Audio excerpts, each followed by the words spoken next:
I've got a question for you, and it might be a little personal, but I think you can handle it. Your goals, the ones that you put there, maybe your upline said, like, make goals, make them big, hairy, scary. Like, it's not a goal unless you are just terrified by it. I'm just curious. Could your big, hairy, scary goal be too big, hairy, or scary? I think we need to call this episode another session of unpopular opinions by Roxanne Wilson because I'm going to tell you that there is a high probability that your goal is too big, too hairy, too scary. And I know some of you are like, she did not just say that. No, she didn't. Yes, I did. But hang with me. I'm going to propose that maybe it's too hairy, big, hairy, and scary, and it's not that I don't believe you can accomplish anything, because I do. I believe we can all accomplish anything. I really, really do. But that does not mean that your goal is the right goal for you. And so today we're going to break down not only what that means, but how we can even tell if our goal is too big, hairy, scary, if our goal is just not it. One, two, three, not it. So I hope you'll hang and just walk through this with me. And you know what? By the end, when you go through my tried and true system of realizing and knowing and evaluating your goals, you might say, no, it is not too big, hairy, scary, Roxanne. It is actually awesome. Or you might go, au contraire, mon frère. French is not my thing. It's time to make a change. So we'll dive in. We'll be right back with this episode of Roxtalks.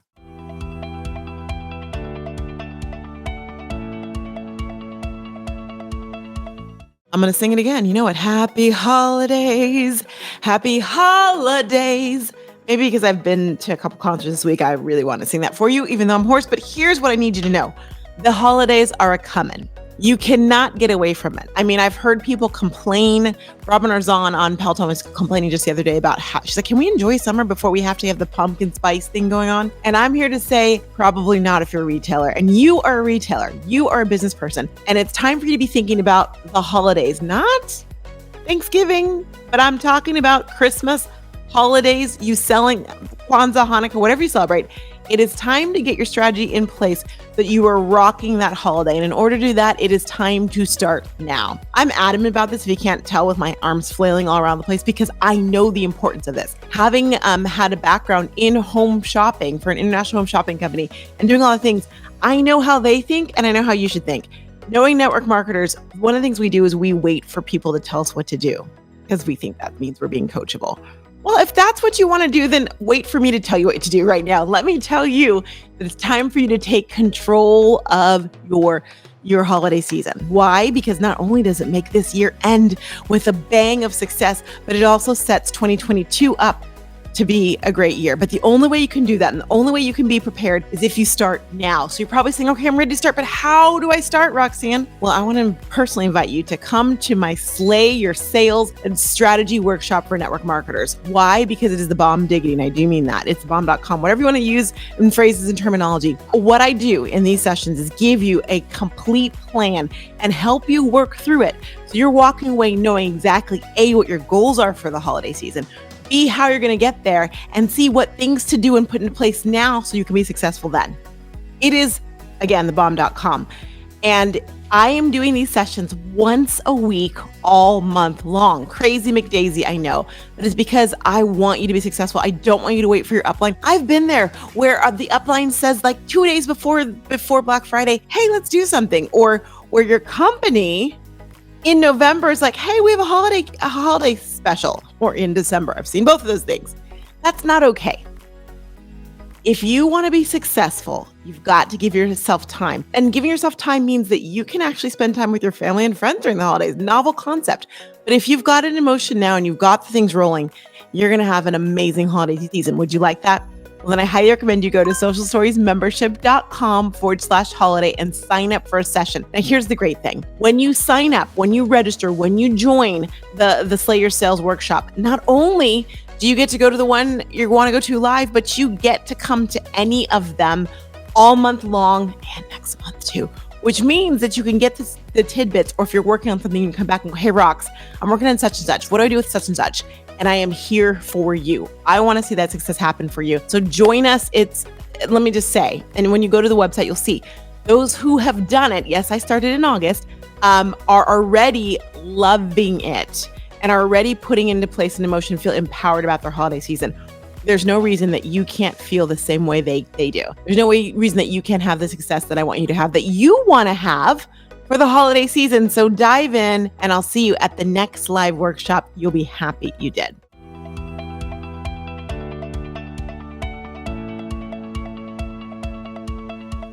Welcome to Roxtalks, the podcast that helps network marketers grow their business on social media. And yes, we are talking about goals. Do you remember we've all been in a session of something with upline, or someone came in coaching and they're like, what's your goal? Or maybe it's corporate.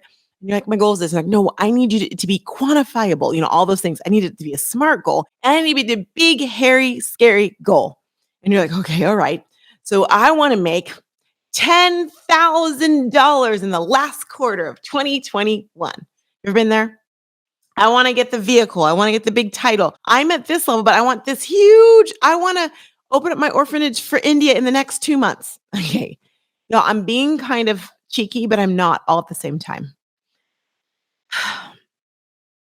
Listen, I believe you can achieve anything. Anything. I believe I can achieve anything. I've seen you, and I've seen me. I've seen so many of us achieve things we never thought we could accomplish. So I know this. It's my disclaimer. I believe you can achieve anything you put your mind to. I do believe that. However, I think it's time we talk about setting realistic goals. And this is not to limit ourselves, but it's to make ourselves limitless. I'm going to say that again. It's time to talk about setting realistic goals, not to limit ourselves, but to make ourselves limitless. Here's what I see time and time again. Time after time, I see you, me, network marketers making these goals and running our hearts out, working our patooties off for it. And guess what? We don't get it. And we're deflated because we threw everything we could at it and we didn't get it. And we feel like a failure. Now, I would like to say that every time that happens, we get knocked down, but we get up again. But that's not the case. In fact, if you went through and you pulled the, the zone, not the dead zone, the graveyard of network marketers gone away, and you really got to the crux of why they quit, it was because they didn't feel successful. And why didn't they feel successful? Because they were told to dream huge. They were told, oh, man, if you just do this, this, and that, you're going to make $500 the first month. You're going to make $1,000. You might make $10,000 the first month. And when they don't get it, and when they're not clued in on the no's and all those things, they feel like a failure. They had no reason to hold on, so they move on. Now, you're not like that because you're still here. But I want you to be honest with yourself. When you're not hitting those goals that you're trying to hit every single month, does it wear you down? Do you feel a little less like it's for you? It's not to say that it's not for you, but maybe perhaps our goals are too hairy, scary. And what does too mean? Well, we're going to go into that right now. But I want you to know one other huge thing. I got to bring up Spammy Tammy whenever I can. And I feel like I can a lot. When we create realistic goals. Remember, realistic goals that are not made to limit ourselves, but to make ourselves limitless. When we create those, it stops us from the begging and the spamming and the stalking of people to try and get to our goals. And listen, I've been there. I've done it. You know this. I'm not going to talk about anything I haven't done, but I'm okay with saying, Roxanne, you did that wrong, and being public about that. When we set realistic goals, we have the ability to stop the begging, the spamming, and the stalking of people to get to our goal. And instead, we have the ability to build a foundation of something that is so strong that you create that social media funnel, that Instagram funnel, that Facebook funnel that allows people to come to us. We do our thing, They come to us, they join us in business, they buy our product, and life is good. But that starts with setting realistic goals. Now, here's the other thing about realistic goals. Again, I said it makes us limitless, not, it does not limit us. What do I mean by that? Because you know what happens when you set a goal? It's, I'm not saying when it's like easy, like I'm going to breathe today. It's probably not a hard goal. That's not what I'm saying. When you set one that makes you work a little bit, pushes you a little bit further, but is attainable, you know what happens? We start believing in ourselves.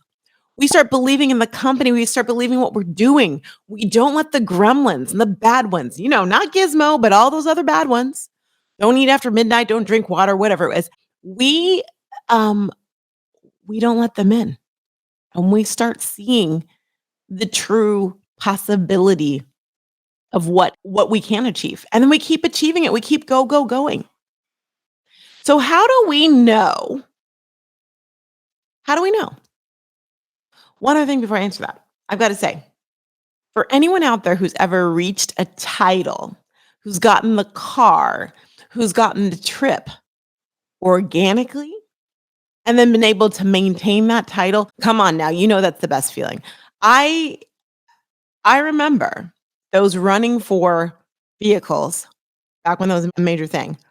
And then when they didn't hit the vehicle number the next month or a few months later didn't hit it, it was debilitating. But it's because that goal that they were going to was probably wasn't their time. So they reached and they scratched and they crawled to get there, but they couldn't maintain it, which meant a car payment for some, which is a big slap in the face.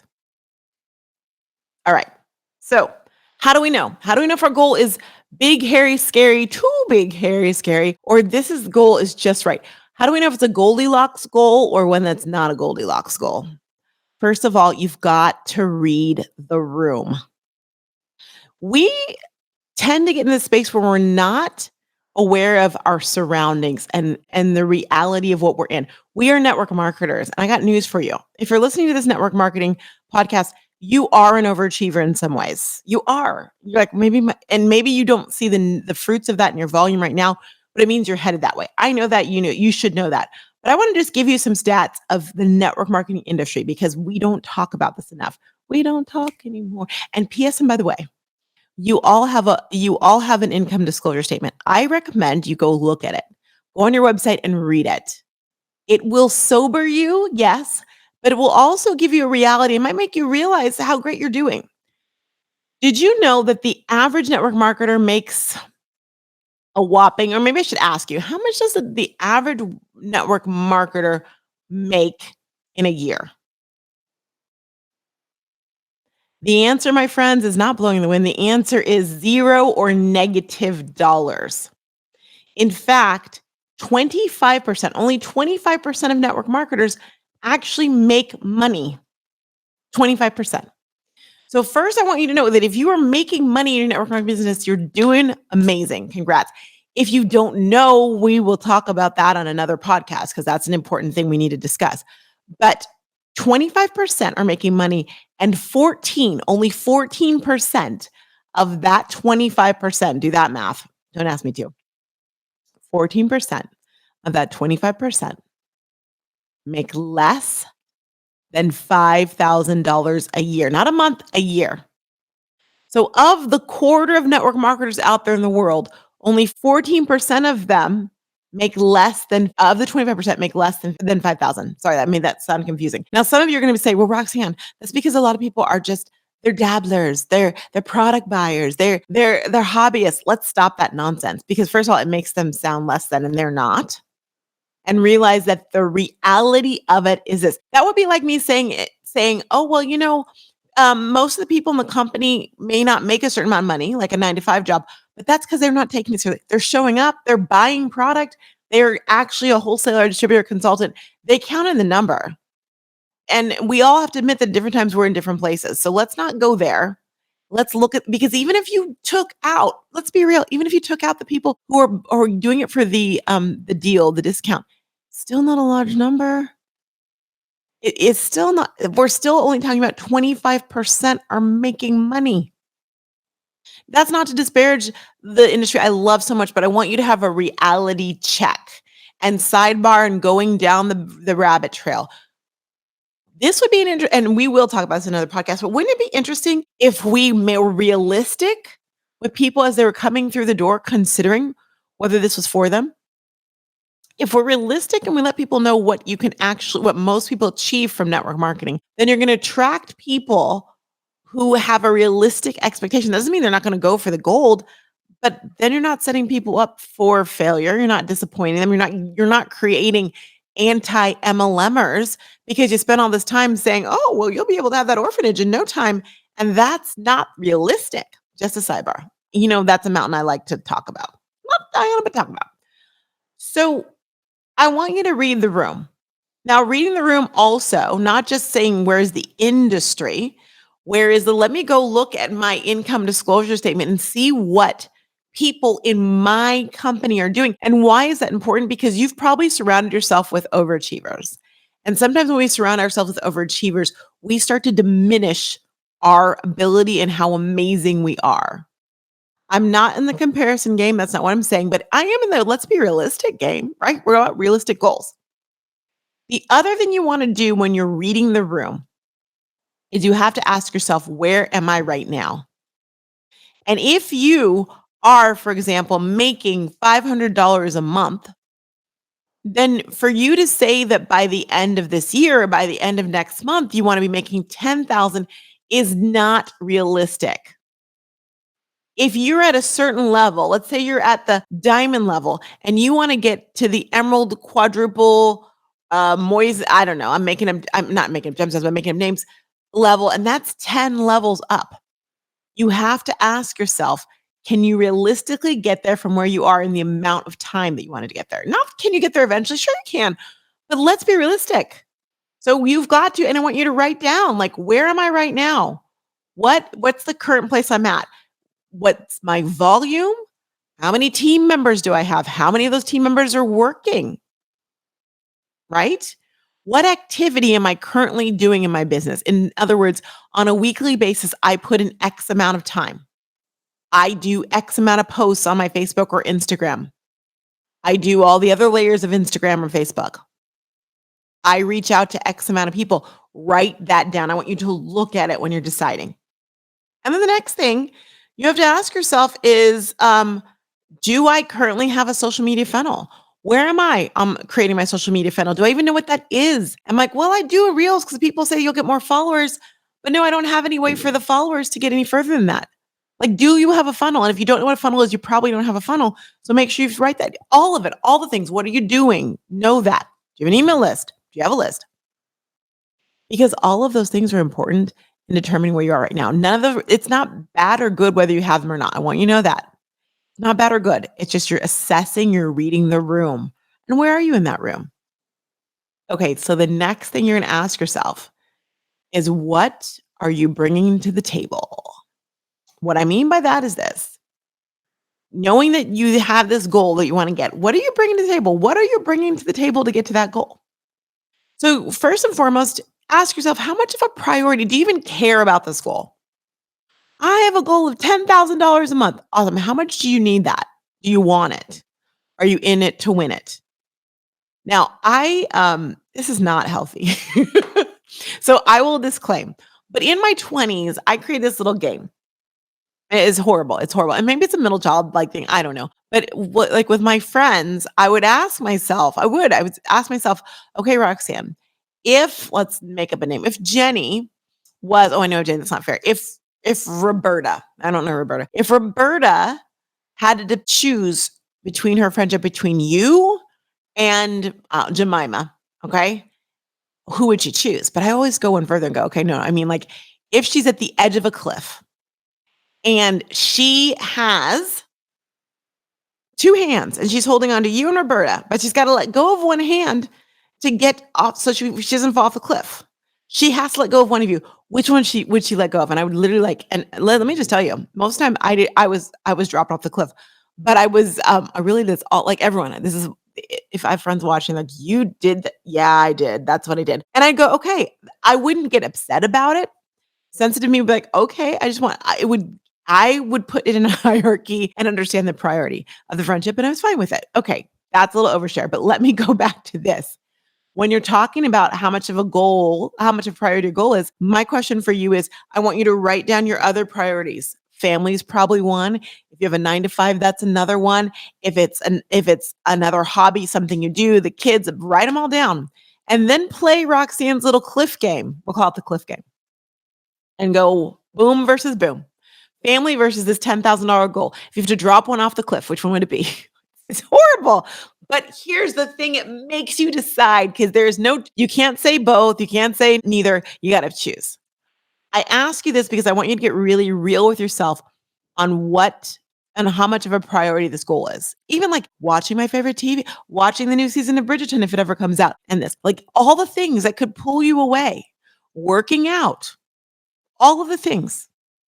And ask yourself where it is on the priority. You'll get really clear on it, whether it's a priority or not.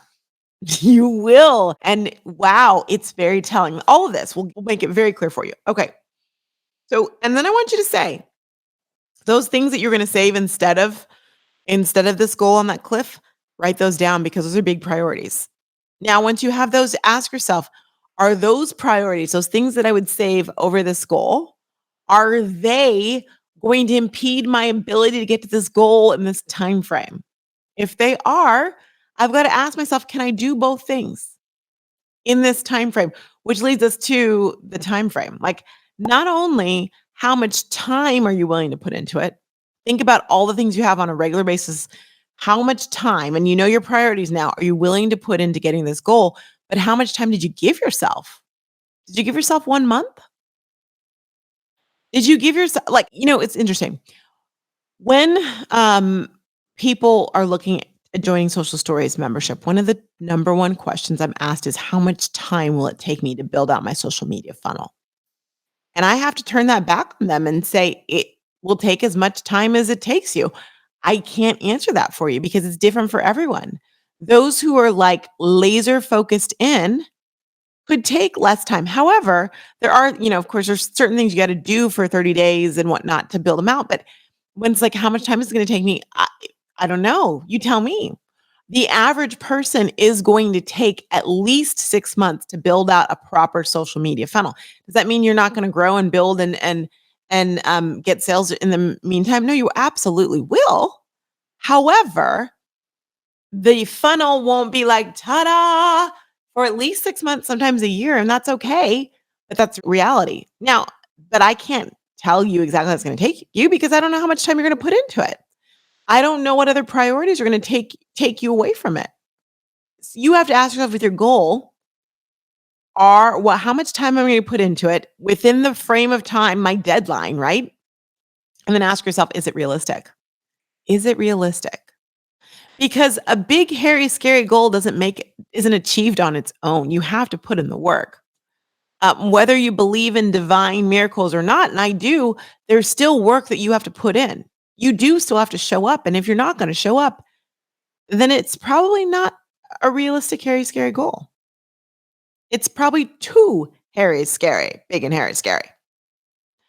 The next thing you want to ask yourself is this: do you actually even believe you can achieve it?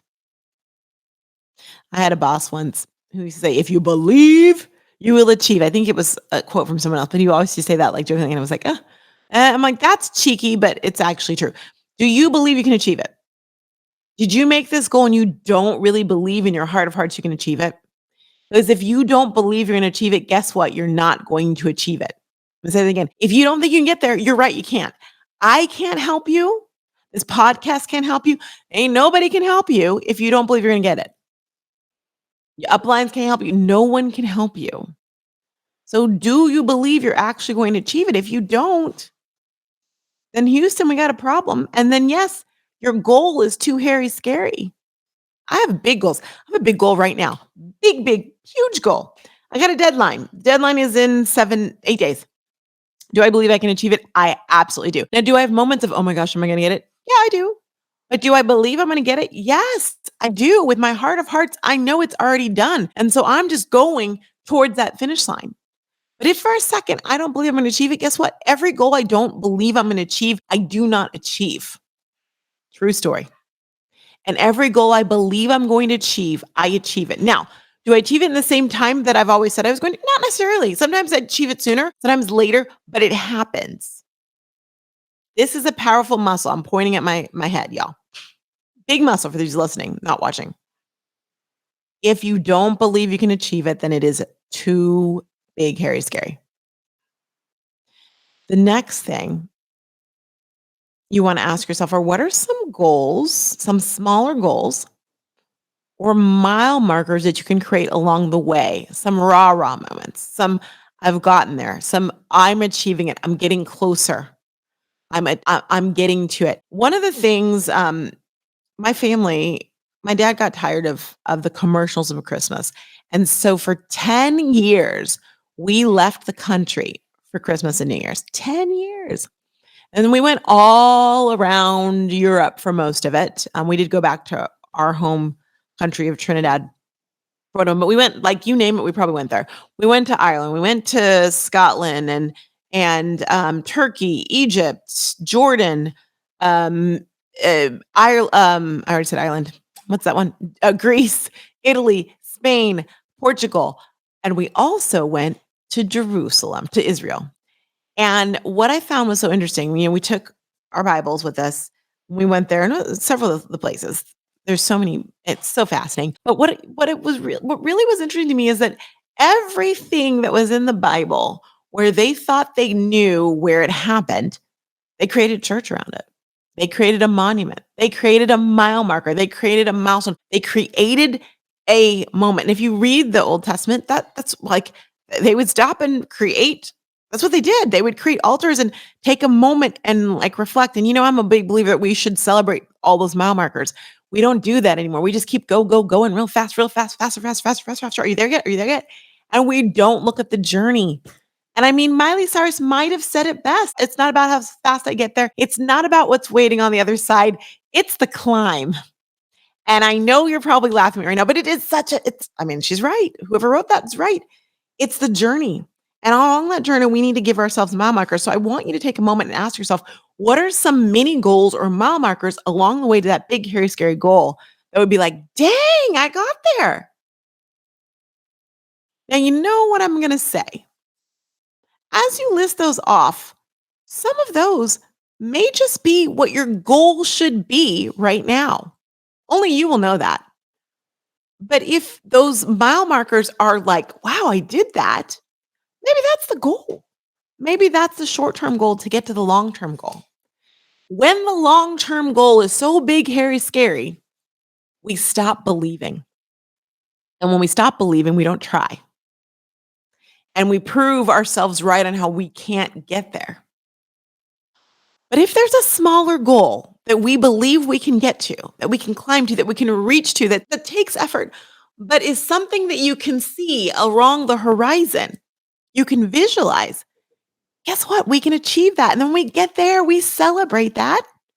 And then we make another goal and another. And the next thing you know, you're at that big, hairy, scary goal because you took the steps, because you made the smaller goals. You picking up what I'm putting down?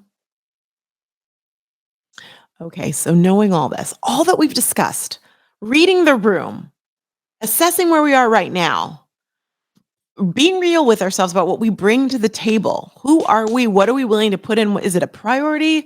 What time are we willing to put in? What's the time frame? Do we believe we can achieve it? Knowing all this, I want you to have an honest moment with yourself. Honestly. Da, da, da, da, da. Da, da, da, da, da, da, da. My question for you is this. Knowing all that you now know, because you put in the time and you put in the work during this podcast, what is your goal? This is not a trick question. There's not a right or wrong answer. But in this moment, I believe you will know if your initial original goal It's too big, hairy, scary. And if there's another goal that's calling you, that's like a beacon in the night, I'd love to know if you would just like do me the favor of reaching out to me on Instagram and letting me know, did it change at Roxtalks? Did your goal change? I would love to know. And let me be the first one to cheer you on to that goal because you've got it. And it's solid because you've gone through this process. See, never is this about me not believing you can get to the big, hairy, scary goal you started with. I believe you can get there. I know you can get there. But I also know that by creating realistic goals, you are not limiting yourself, you're making yourself limitless. We'll be right back with Behind the Scenes.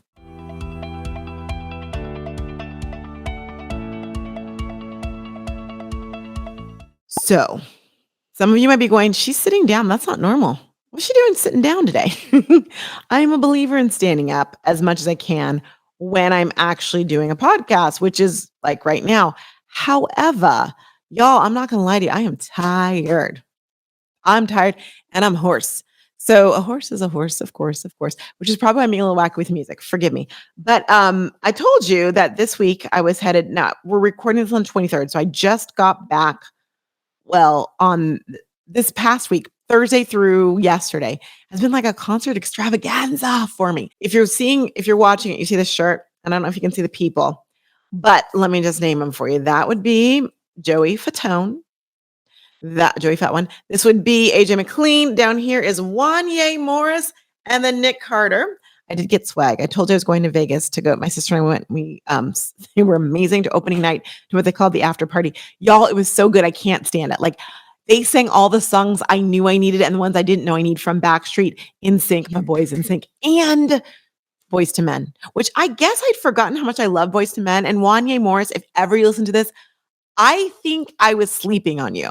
By that, I mean, I had forgotten how amazing you are as a singer and seeing you live and knowing that it's like 3 decades later and you are still as good. You might be the best singer out there. I'm not even joking, y'all. He is amazing.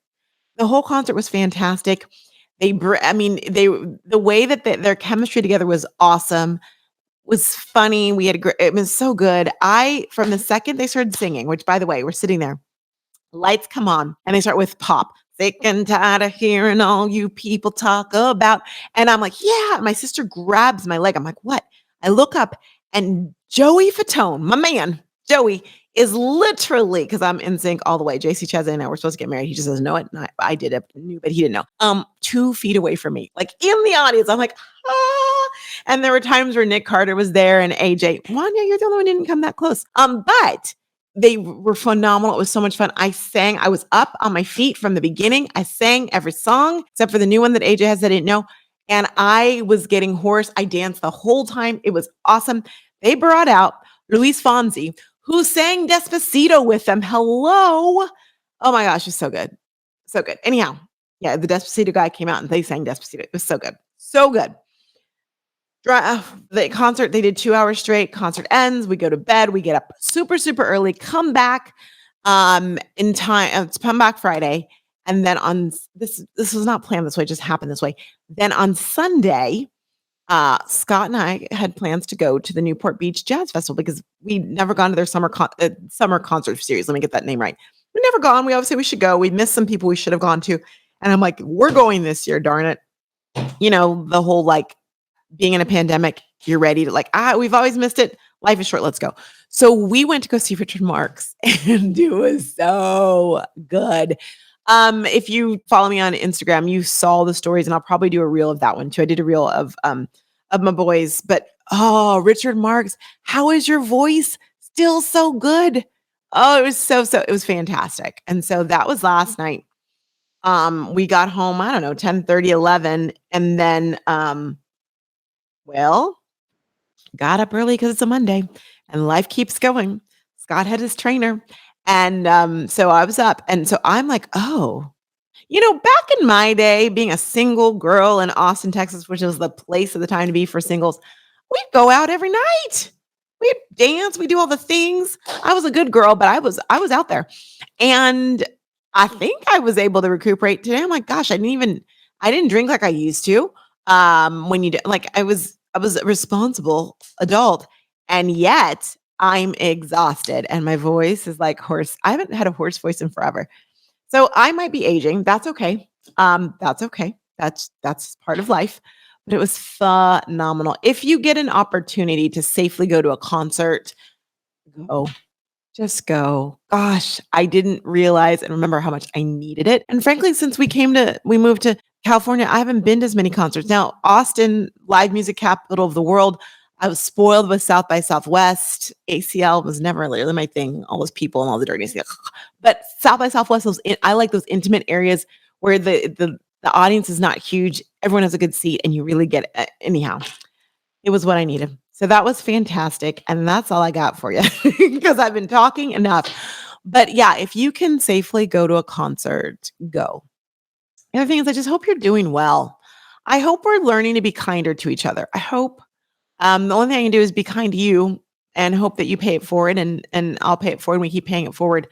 But life is too hard not to be nice and compassionate. That's it. That's the tweet. I love that phrase. That's the tweet. You guys rock the Casbah. I will see you next week for another episode of Roxtalks. But in the meantime, I want you to remember and believe and know it's true. You are not ahead. You're not behind. You're exactly where you're supposed to be. And if you feel inclined, share this podcast with someone, this episode with someone who needs to hear it, needs to hear a little something about goals. And let me know what you thought about it at Instagram at Roxtalks. Take care. See you next week. Bye.